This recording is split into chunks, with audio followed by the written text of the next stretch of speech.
Ha? May 7 p.m. ako. Okay. So, kailangan mag-gym na ako ng 4 para makapag-5 ako. Bye. Bye. I have class later. Say hi to the vlog. Okay, hindi mo ko namoy. Bango. Oo. Ngayon yung binili. Ako, naamoy mo rin ako. Oh. Yan, binilan ako ni Pinsel ng Ian Darcy. Ian Darcy, di ba? Yeah. Ian Darcy, yung mga pabangong mga ginagaya nila yung mga branded. Ang nabili sa akin is Chanel de Blue. Blue, no?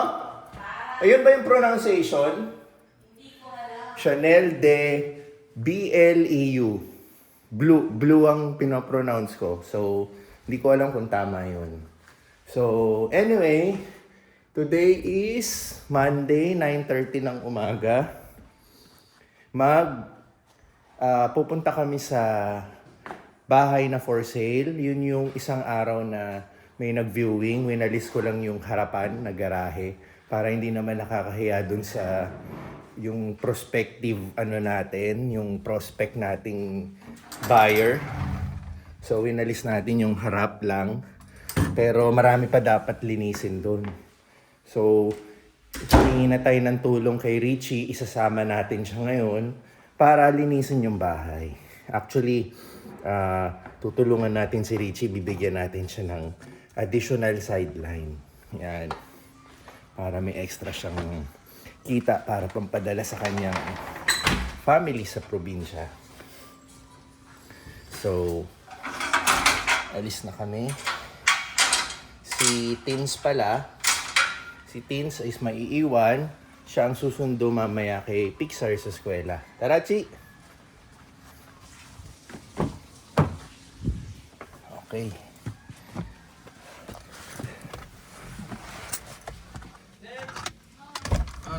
Ay, ikaw na lang, te. Pasara, te.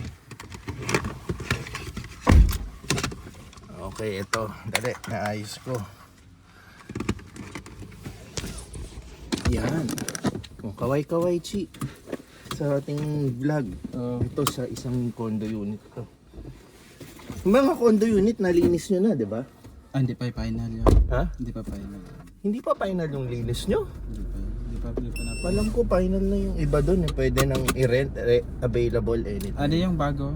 Yung bago, oo. Hindi pa final. Pero yung mga luma, wala na. Final na yun. Pwede nang mag-renta. Oo. Pero yung mga dalawa. Ayun, so pupunta tayo ng BF Almansa ulit at kailangan na natin yung tulong ni Richie kasi last time sobrang daming kalat talaga.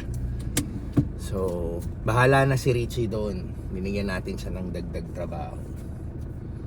Para may dagdag kita, pambayad utang. Malaki-laki utang nito eh. So, tutulungan natin siya, bibigyan natin ng sideline. Yan.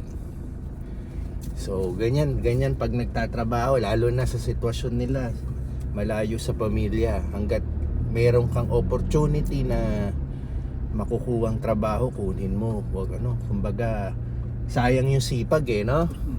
Sayang yung pagkakataon. Hindi yung, sige na, iba na lang, tsaka na. Sayang yun. Pagbalik mo ng probinsya, hindi lahat ng pagkakataon magkakaroon. Ano itong nangyari dito? Pinunasan ko lang. Anyway, sige. Punta tayo sa bahay at para maglinis.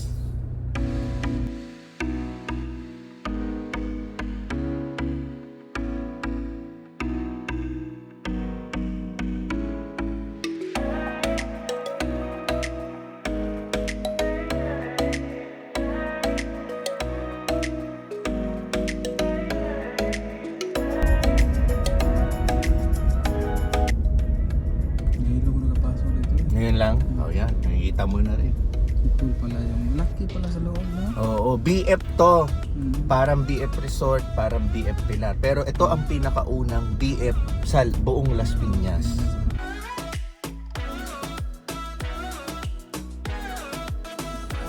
Okay.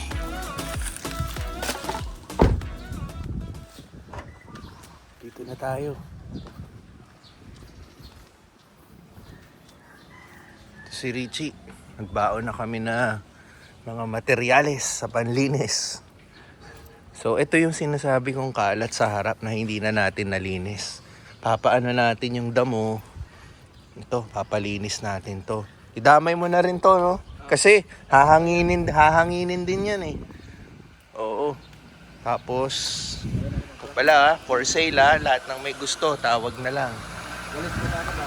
Oh, may bill pa tayo ng Sige, buksan muna natin.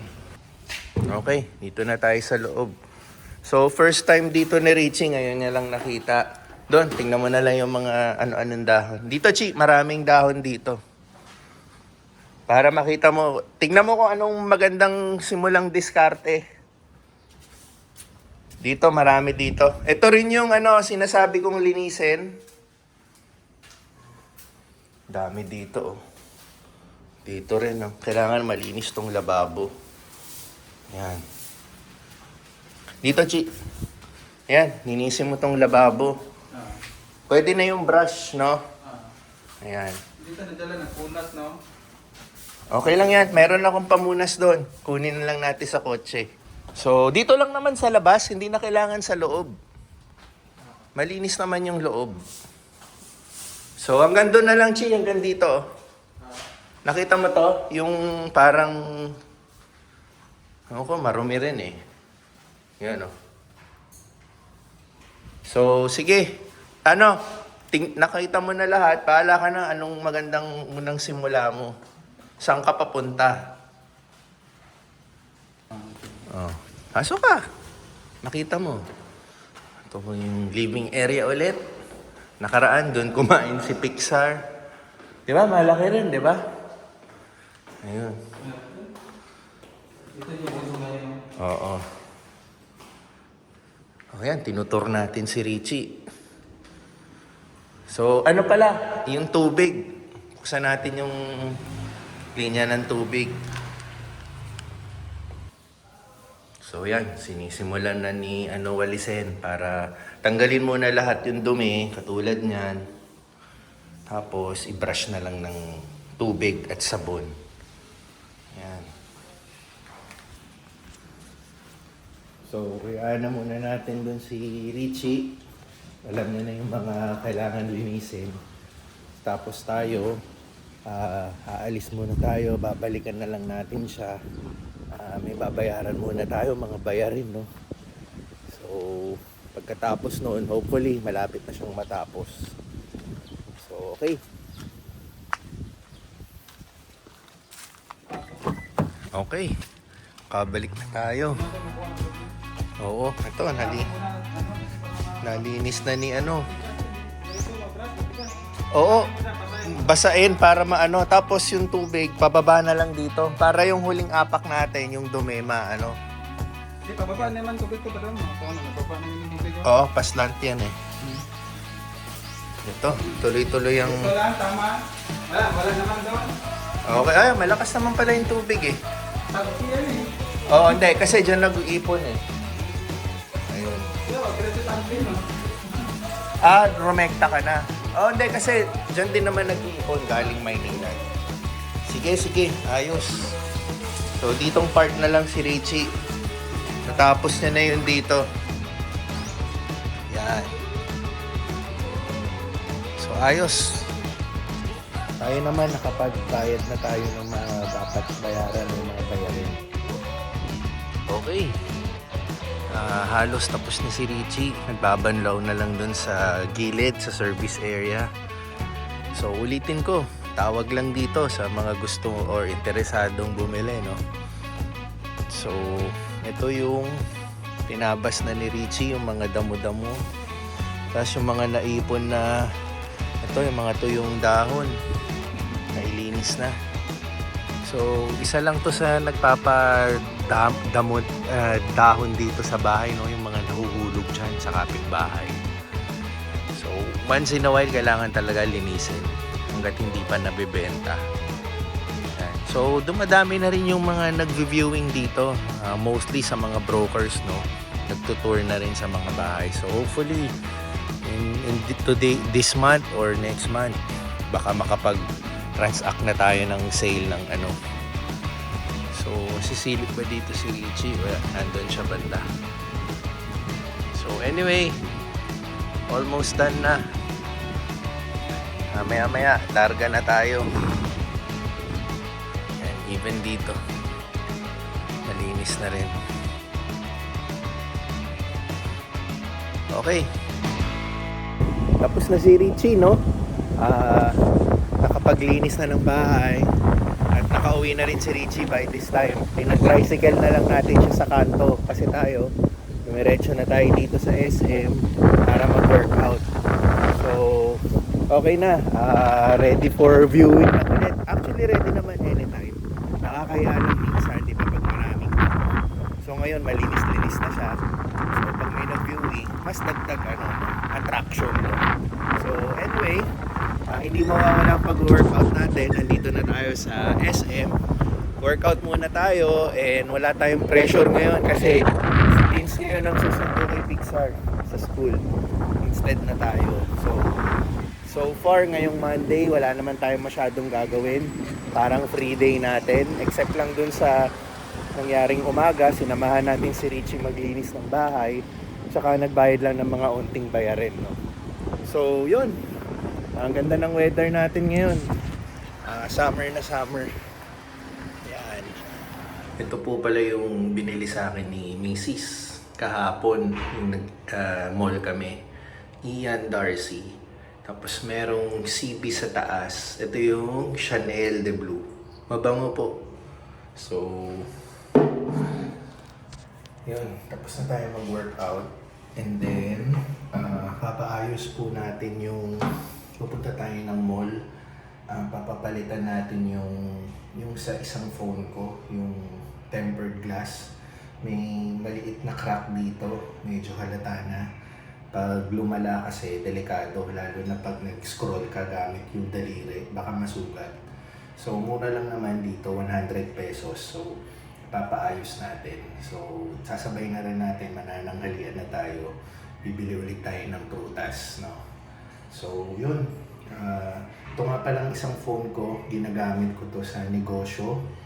Yung, ano ba, yung takuya doon, yung sa for sale na bahay, dito po kanila kinokontak pag may prospect na buyer, dito po lahat ng contact sa akin. So, in short, ito pong teleponong to, pang business po ito, no? Inihiwalay natin as much as possible sa personal, pero minsan hindi na iiwasan, no, na nagagamit din natin yung personal. Ito po palang camera ang ginagamit ko. Ito po yung pinang-vlog ko at nandito rin po yung personal phone ko. So, yun. Punta muna tayo ng mall and paayos natin to. Tapos at the same time, sabayan na natin ng tanghalian. So, okay. So, ito yung napili nating kainin. Orange tsaka honeydew. Yan. So, papak-papak lang tayo. Siya nga pala, shout out kay Magic, yung kaibigan kong galing New Zealand. So pinakita niya sa via messenger na kahit nasa outing sila, pinanunood nila yung vlog natin. So salamat. And then shout out din kay Titos, yung bayaw ko, at kay Kay, at kay Mateo. Congrats sa bagong bahay dyan sa US. Ang ganda ng house nyo. Nakita ko sa post sa Facebook. So, congrats. And hopefully, no, malay mo, no, makabisita kami dyan and makita namin yung house nyo. So, yun.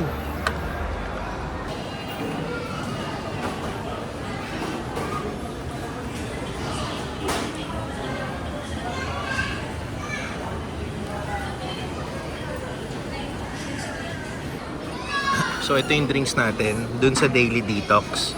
Apple Lemon. Tapos ang kagandahan doon, kung gusto mo ng refill, 20 pesos lang. So 60 pesos to. Tapos pag nabitin ka, gusto mo ng refill, bayad ka lang ng 20 pesos, i-refill nila to. Pero yung prutas sa loob, like yung lemon, kailangan nandyan pa rin, hindi nila lalagyan. Mismong yung ano lang yung i-refill nila. So, ano tayo ngayon? Prutas lunch. Isang orange, honeydew, at eto. So, chow time muna tayo, chow time.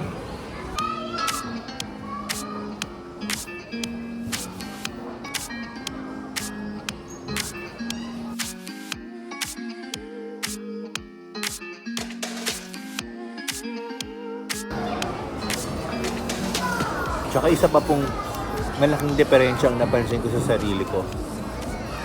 Tuwing ganito, kakain na lang tayo ng prutas, hindi na yung usual nating kanin, ulam, mga mamantika. Hindi ko na siya hinahanap. Yung nag-uumpisa ako, hirap na hirap ako. Yung parang laway na laway kakainin yung ganong pagkain. So habang pinagtsatsagaan natin tiisin yung mga ganon, ngayon, tuwing may nakikita na nga ako mga chicken dyan dito sa tabi-tabi. Nandito nga pala tayo sa food court ng SM kung ano-anong mga nakikita natin. So, hindi na ako ganun naiinggit. Hindi na ako ganun natitempt. So, masaya na ako kung ano yung nabili natin. And yun, kaya na natin tiisin, no? Tsaka hindi na talaga hinahanap ng appetite ko yung ganun. Oras na talagang inisip ko na ito lang ang kakainin natin. So, kahit pa paano, yun yung naging magandang epekto sa akin.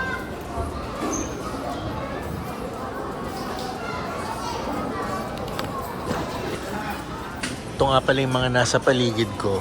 Meron doon Thai, meron ramen, may Korean, tapos halo-halo, tapos palabok, tapos dito frutas, tapos chicharon.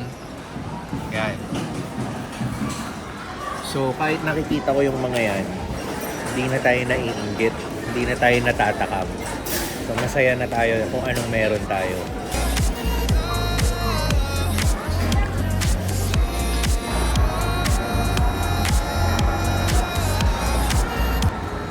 Papalagay na tayo ng tempered glass dito sa taas. Puro mga gadgets dito tsaka accessories.